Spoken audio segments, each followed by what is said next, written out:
नमस्कार, बंजारा बीट्स में आपका स्वागत है। मैं हूं ज्योति प्रकाश खरे। आज हम आपको मिला रहे हैं बुंदेलखंड बड़ागांव निवासी रवि साहू से, जिन्होंने टेक्नोलॉजी को लेकर एक बुंदेलखंड में धूम मचा रखी। चलिए मिलते हैं रवि साहू जी से। साहू जी नमस्कार। नमस्ते सर।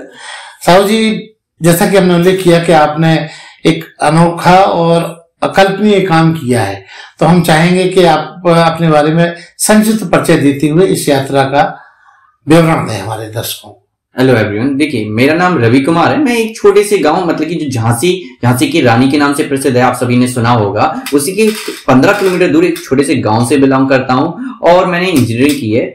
और सर ने जैसे बताया, मुझे विज्ञान एंड की या आप साइंस एंड टेक्नोलॉजी समझ सकते हैं, इसमें बहुत पहले से रुचि थी। बचपन से ही मैं कुछ ना कुछ क्रिएटिव माइंड रखता था। मुझे खिलौना मिलता था, खिलौना वगैरह से पेरेंट्स देते हैं, तो उन खिलौनों को मैं खोलकर उनसे कुछ ना कुछ बनाने का काम कर रहा था। लेकिन करते थे आप? बिल्कुल बिल्कुल बिल्कुल। मतलब कि कुछ भी घर में आए उसे खोल दूंगा, और बंद हो या ना हो वो सोचे बिन खोल दूंगा कि इसके अंदर है क्या। वो तो बाल प्रवृत्ति होती है। बिल्कुल। तो उसी को मैंने धीरे धीरे बढ़ाना स्टार्ट किया। जब मैं क्लास 9 में था, तब मैंने देखा कि साइंस एंड टेक्नोलॉजी की कंपटीशन भी होते हैं, तो वहां पर मैं गया। मैंने एक छोटा सा आविष्कार किया था रोबोटिक्स का, वहां पर मैंने रखा। लेकिन मेरा छोटा था, उसमें फीचर्स ज्यादा थे, तो वहां पर डीएम और भी कई ऑफिसर्स आए हुए थे, तो वो मेरे पास आए, बट मेरे प्रोजेक्ट को देखा और सीधा निकल गए। मतलब कि हाँ बिल्कुल। तो वो बहुत हर्ट किया कि मतलब कि मैंने बनाया है, लेकिन वो बड़ा नहीं था। इसीलिए फिर मैंने सोचा कि कुछ बड़ा बनाया जाए। वहीं से मेरी ये मतलब कि लगन या मतलब कि पसंद जो साइंस को लेकर है वो शुरू हुई। तो मैंने कुछ बड़े बड़े इनोवेशंस किए। ठीक है। तो क्लास 9th में जब मतलब कि मेरा कोई नहीं मतलब कि देखा ही नहीं, तो वो हट किया। तो एक साल मैंने पूरा इस पर फोकस किया कि साइंस की चीजों को सीखने पर और कुछ इनोवेटिव करने पर। तो क्लास 10 में मैंने अपना मतलब कि एक नया प्रोजेक्ट बनाकर शो किया, और जिस एग्जीबिशन में 5 प्रोजेक्ट सेलेक्ट होने थे, तो वहां पर मैंने खुद के 5 प्रोजेक्ट अलग अलग लेवल पर रखवाए थे। तो अचानक मतलब कि ऐसा हुआ कि 5 के 5 सारे के सारे मेरे ही सेलेक्ट हो गए, और डीएम सर ने खुद मन से कहा कि एक पर्सन के 5 प्रोजेक्ट सेलेक्ट हुए हैं। तब मतलब कि एक फील हुआ कि हाँ मतलब कि इनोवेशन। तो तभी से मतलब कि इस चीज को लेकर मैं और भी जागरूक हो गया, और भी मतलब कि इनोवेटिव चीजें करने लगा। मल्टी टीम मतलब कि लोगों को, अपनी टीम को मतलब कि एक बनाने की कोशिश की, और वहां से मतलब कि मैंने क्या बनाया आपने अपना जो लोगों को पसंद आया? देखिए सर, मैंने बनाए तो बहुत सारे एक्सपेरिमेंट है, लेकिन कुछ पसंद की यदि मैं बताऊं तो अभी हम लोगों ने एक प्रोजेक्ट बनाया है, generate electricity by waste material. जो कूड़ा करकट वगैरह प्रॉब्लम रहती है इंडिया में, उस जार बॉक्स में यदि आप वो कूड़ा करकट डालते हो तो उससे इलेक्ट्रिसिटी जनरेट होती है। उसे हम लोग एक प्रोजेक्ट के रूप में हम लोगों ने मतलब कि यूट्यूब पे सिखाया भी है, उसे अमेजोन पर भी अवेलेबल कराया, बच्चे लेकर सीख सकें इलेक्ट्रिसिटी को। तो वो बहुत ज्यादा लाखों लोगों ने देखा हुआ है, और उसे काफी ज्यादा मतलब कि सहारा गया। हम लोगों ने फुट स्टेप मतलब कि लोग चल रहे हैं तो उससे इलेक्ट्रिसिटी जनरेट हो, ठीक है, उसकी भी मतलब की डिजाइन बनाई हुई है, उसे भी बहुत सारे लोगों ने सहारा। हम लोगों ने उड़ने वाले ड्रोन्स, हम लोगों ने रॉकेट एक्सपेरिमेंट्स, जहां पर हमारे सोशल मीडिया पर मिलियंस ऑफ व्यूज गए हुए थे उन पर, तो वो बहुत सारे मतलब कि वो एक्सपेरिमेंट किए जिन्हें देखकर लोग सीख सकें। तो इन दिनों आप यूट्यूब पे भी हैं, तो यूट्यूब पे किस तरह से आपसे लोग जुड़ते हैं? देखिए, यूट्यूब पर हमारा यूट्यूब का नेम है द आरएस इंडस्ट्री।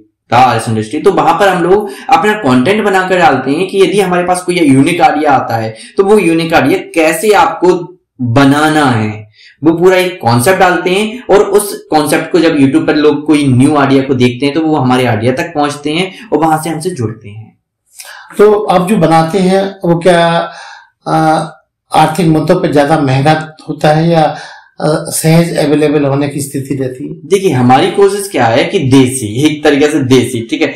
तो हमारा कॉन्सेप्ट ये रहता है कि आपके घर में ही यदि मटेरियल्स मिल जाए जो आपको बनाना है, तो वो और ज्यादा आसान मतलब कि मार्केट, सपोज आप बिहार के किसी गांव में रह रहे, तो वहां पर तो इलेक्ट्रॉनिक्स मार्केट होगा ही नहीं। तो हमारा सबसे ज्यादा फोकस होता है कि आपको आपके आसपास से ही सामान मिल जाए, सहज चीजों से बन जाए। और यदि आपको कोई सामान नहीं मिलता है, तो जो हम बनाते हैं उसकी मटेरियल्स भी हम पहुंचाने का काम करते हैं। अच्छा, वो आप अवेलेबल करा देते हैं ऑल ओवर इंडिया? हाँ बिल्कुल, ऑनलाइन। हमारा एक पूरा एक टीम है जो इस बारे में वर्क करता है, और आप उनसे कांटेक्ट कर अपने घर पर डिलीवर ले पाते हैं। तो कहाँ भेज रहे हैं आजकल आप?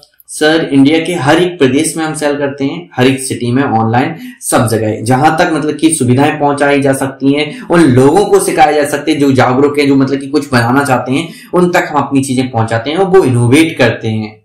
और हमारा फीडबैक भी काफी 5 स्टार रेटिंग के साथ आता है, आप देख सकते हैं हमारे प्लेटफॉर्म्स पर।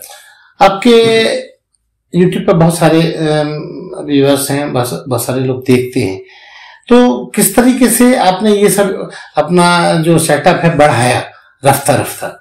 यही सबसे पहले तो मैंने अपना YouTube चैनल खोला था, ठीक है। उसके बाद थोड़ी दिन बाद इंस्टाग्राम, तो थोड़े से सब्सक्राइबर थे, छोटा सा एक रूम्स था, सर आप आए भी हुए थे पहले, आपने देखा होगा, ठीक है। तो वहां से मतलब कि धीरे धीरे कंटेंट बनाया, हम लोगों के पास सेटअप नहीं था, तो छोटे से एक मोबाइल था, ठीक है, जिस मोबाइल से मैं कॉल करता था वो भी मोबाइल सेकेंड हैंड था। मैंने मतलब कि एक दोस्त से मतलब कि परिचय था, तो सेकेंड हैंड मोबाइल लिया, तो वो सेकेंड हैंड मोबाइल से अपना कॉन्सेप्ट मतलब कि अपनी चीजों को रिकॉर्ड करना।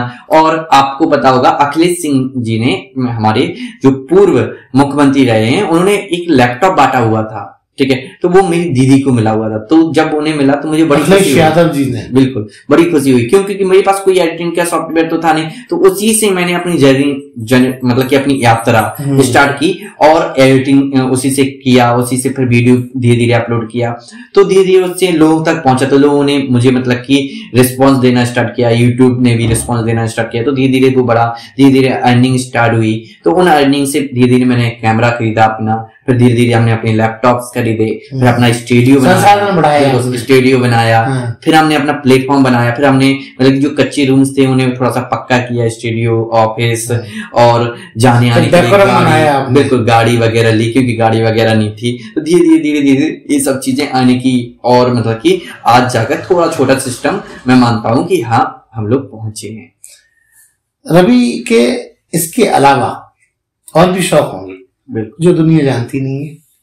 ठीक सर, ज्यादा शौक नहीं है, बस एक थोड़ा सा मेडिटेशन का शौक है, आध्यात्मिक। हाँ, मैं साइंस एंड टेक्नोलॉजी में हूँ, तो लोग ये समझते ये मतलब कि इंसान आध्यात्मिक नहीं हो सकता जो साइंस को मानता नहीं। मेरा मानना यह है कि ऐसा नहीं है। हमारे एपीजे अब्दुल कलाम पूर्व जो राष्ट्रपति रहे हैं, उनका भी मतलब कि कुछ स्टेटमेंट थे, ठीक है, तो मैं मानता हूँ काफी, ठीक है। तो जब भी मुझे टाइम मिलता तो मैं मेडिटेशन करना पसंद करता या बुक्स रीड करना पसंद करता। इसके अलावा घूमना फिरना, अपने लिए जिंदगी में समय कब निकाल पाते हो? सर देखिए, अभी तो ऐसा कोई प्लान नहीं है। अभी जो सोचा है, जो उद्देश्य है कि मतलब कि हमें यहाँ तक अपना सिस्टम को ले जाना है, तो पहले हम वहां तक पहुंचेंगे। जब वहां तक पहुंच जाएंगे तो थोड़ा सा अपने लिए वक्त तब सोचेंगे, लेकिन अभी जो यहाँ तक हम पहुंचे नहीं है, उसके बीच में यदि हम अपने लिए खुद के लिए वक्त निकालने लगे तो हम जहां का सोचा है वहां पहुंच नहीं सकते। तो ये मेरा मानना है। तो अभी मैं उस पहुंचने पर, उस लक्ष्य पर फोकस कर रहा हूं कि कैसे भी कर मुझे वहां तक पहुंचना है।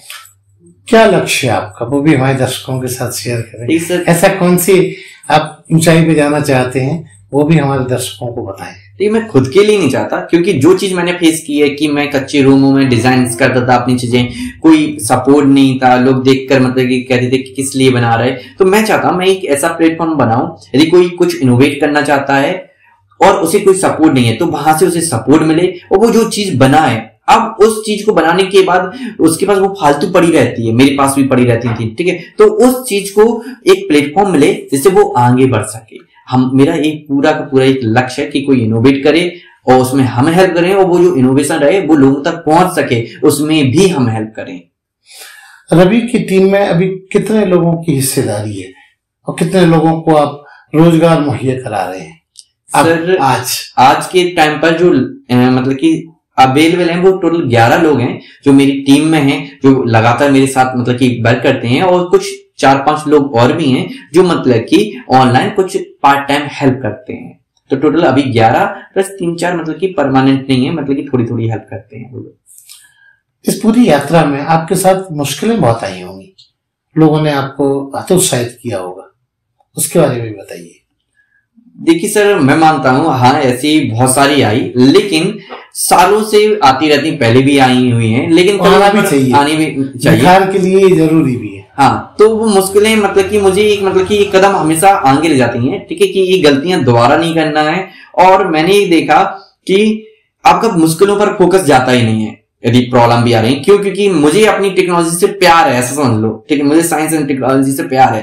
तो जब भी मैं कोई चीज इनोवेट करता हूं, मुझसे वो बन नहीं रही होती, तो वो चीज का खुद ही सॉल्यूशन आ जाता, ऐसा समझ लो। तो रिस्पॉन्स मेरी तरफ से, जो मेरा स्टार्टअप है उसे रहता, उसकी तरफ से मुझे रहता। तो जो मुश्किलें आती हैं तो वो मुझे फील नहीं होती कि ये मुश्किलें हैं, एक तरीके से ऐसा लगता है कि ठीक है चलती हैं, तो मैंने टास्क मान के चलते हैं। हाँ बिल्कुल, तो मुझे मुश्किलें कभी नहीं आई, ऐसा मेरा मानना है। लोगों को लगता है आपको आई होंगी, हाँ वो मुश्किलें हैं, लेकिन मुझे वो फील नहीं होती, क्योंकि ये मेरा मतलब कि एक तरीके से प्यार है, और प्यार में चीजें मतलब कि कठिन नहीं लगती, तो ऐसा समझ सकते। तो वो मुझे मुश्किलें कभी फील नहीं हुई।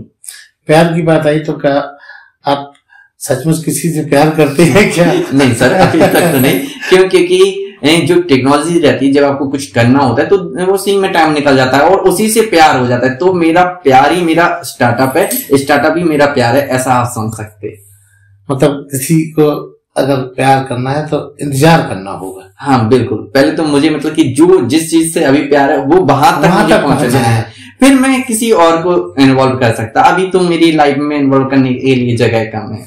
रवि की जिंदगी में कुछ और भी ऐसा है जो हिडन है और लोग रवि को उतना जान पाते हैं जितना वो टेक्नोलॉजी से जुड़े हुए हैं?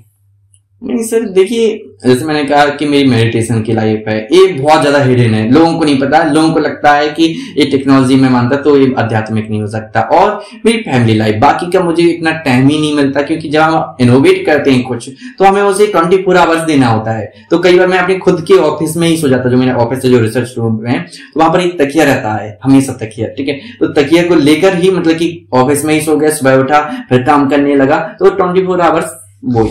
तो इसमें घर वालों को बड़ा अटपटा लगता होगा?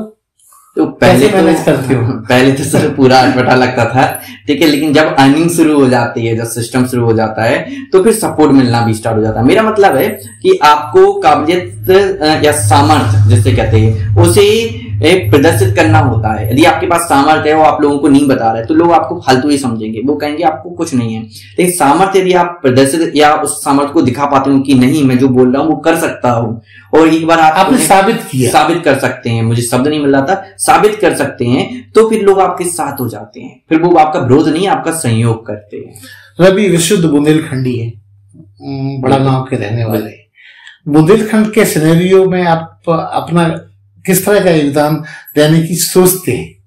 जी सर, मैंने बुंदेलखंड में ये देखा, मैं खुद बुंदेलखंड से हूँ, इसलिए कि यहाँ पर लोगों के पास मतलब कि संसाधन शब्द बोल सकते वो उपलब्ध कम है। यदि यहाँ पर आसपास में जितने भी युवक या बच्चे सोचते हैं हम कुछ एक्सपेरिमेंट या मतलब कि कुछ साइंस में बड़ा करें, तो मेरा मतलब रहेगा कि मैं उन सब तक पहुंचूं, उन्हें सहयोग दूं। और अभी भी मैं वही करता, यहाँ आसपास जितने भी बच्चे रहते हैं, जो मेरी टीम है वो यहीं से है, तो जो लोग भी एक बड़ा बिल्डअप करना चाहते हैं तो वो उन्हें मैं अपने साथ जोड़ता और उन्हें वो मुश्किलों को फेस नहीं करने देता जो मैंने की हैं, और उन्हें साथ लेकर चलता।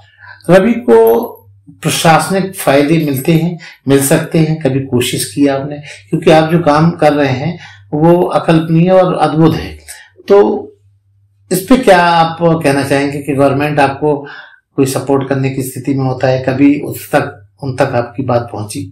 देखिए सर, यदि विजेताओं के लिए जैसे आप कुछ बनाकर शो करते हो किसी मंच पर, तो उस लेवल पर तो हाँ मुझे काफी ट्रॉफीज मिली हैं, ठीक है, काफी मतलब कि वो, लेकिन एक आर्थिक सपोर्ट होता है, एक मतलब कि जो आपको दिमाग में स्टार्टअप का फंडिंग्स, तो शायद ऐसा समझ सकते कि मैं गवर्नमेंट तक नहीं पहुंच पाया हूं, ऐसा, ठीक है, समझ सकते, इसीलिए मुझे वो फंडिंग नहीं मिली। तो इस वजह से शायद अभी तक तो हमें उम्मीद है जरूर है कि काश एक दिन शायद मैं पहुंचूं तो गवर्नमेंट मुझे सपोर्ट करेगी। इसीलिए मेरा इंस्टाग्राम अकाउंट आप देख सकते हैं, वहां पर 3.5 लाख से ज्यादा फॉलोवर है, मिलियंस ऑफ 100 मिलियन से भी 200-300 मिलियन से भी ज्यादा व्यूइंग है, और ज्यादा शायद मैंने काउंट नहीं की है। लेकिन सिर्फ वहां पर फॉलोवर जो मैं जिन्हें फॉलो किए, एक है हमारे माननीय प्रधानमंत्री। अच्छा, उन्होंने फॉलो किया हुआ है? मैंने उन्हें फॉलो किया हुआ है कि किसी दिन शायद मैं उन तक पहुंचूं। वैसे भी आप उन्हीं के सपने को आगे बढ़ाने की कोशिश कर रहे हैं, क्योंकि उनका भी कहना है कि आप रोजगार देने वाले बनिए, और आपने अपनी टीम में 10-12 लोगों को जोड़ रखा है, तो ये मुद्दा बड़ा महत्वपूर्ण है। बिल्कुल सर, क्योंकि ये मेरा मतलब कि एक सपना भी है, ड्रीम है कि किसी दिन मैं उनसे मिलूं और उनसे मतलब कि मिलने का, और मेरा इंडिया को लेकर साइंस एंड टेक्नोलॉजी में एक अलग लेवल तक पहुंचाने का आइडिया है, सोच इसी पर मैं वर्क कर रहा हूं। तो हाँ, जरूर किसी दिन मिलूंगा तो शायद वो सपना पूरा हो। अच्छा, रवि से अगर एक रूमानी सवाल पूछा जाए, उसकी 2 ख्वाहिशें क्या है, तो आप क्या कहना चाहेंगे आने वाले जीवन में? सर, एक ख्वाहिश तो यही है कि मेरा खुद का जो ड्रीम है, जो मतलब कि प्लेटफॉर्म है वो बनाना, ठीक है, और साथ में जो फैमिली के लिए सोचा हुआ है कि मतलब कि फैमिली को मैं ये चीजें उपलब्ध करा सकूं, क्योंकि परिवार सबसे ज्यादा इंपॉर्टेंट रहता, मेरा मानना है। तो मैंने परिवार को पहले बहुत कम टाइम दिया, अभी भी कम टाइम दे पाता हूं, तो एक वक्त के बाद उनकी भी थोड़ी सी ख्वाहिशें पूरी की जाए, या उन्हें टाइम दिया जाए, या वो जो चाहते हैं उन्हें वो उपलब्ध कराया जाए। और दूसरी? सर, दूसरी तो अभी कोई है नहीं ऐसा कुछ, लेकिन हाँ जरूर जल्द होगी, तब जरूर बताऊंगा। अच्छा, अभी मन में रखेंगे? नहीं, मन में नहीं रखेंगे सर, अभी है नहीं, ऐसा समझ सकते। अभी तो बस यही है कि एक प्लेटफॉर्म बनाना, टेक्नोलॉजी, कुछ आविष्कार जो दिमाग में सोचे हुए हैं वो बनाना और लोगों तक पहुंचाना। आप 2023 में रन कर रहे हैं, हम लोग क्या नया धमाका करने की सोच रहे हैं जो लोगों को चौंका देगा? देखिए सर, अभी तो 2-3 टेक्नोलॉजीज आइडियाज सोचे हुए हैं, वो आइडियाज मैं बनाकर इन्वेंट कर लोगों तक पहुंचाने की मतलब कि तरीके खोज रहा हूं। साथ में मैं अभी इस साल ही अपना एक पूरा ई-कॉमर्स प्लेटफॉर्म लॉन्च करूंगा, जहां पर लोग आकर अपने आइडियाज को बनाने की हेल्प ले सकते हैं, और यदि वो आइडिया बना लिया है, अब उसे लोगों तक पहुंचाना है, तो उसके लिए भी हेल्प ले सकते हैं। हाल ही में यूट्यूब ने किसी विशेष मुद्दों पर सम्मानित किया है, आप हमारे दर्शकों के साथ शेयर कीजिए। हाँ सर, अभी मुझे सिल्वर बटन मिला है जो 1 लाख सब्सक्राइबर पर होते हैं, और जल्द ही गोल्डन बटन भी मिलने वाला है, क्योंकि वहां तक भी पहुंचने की तैयारी हो गई है। और कौन कौन से पायदान को आप छूने की कोशिश कर रहे हैं?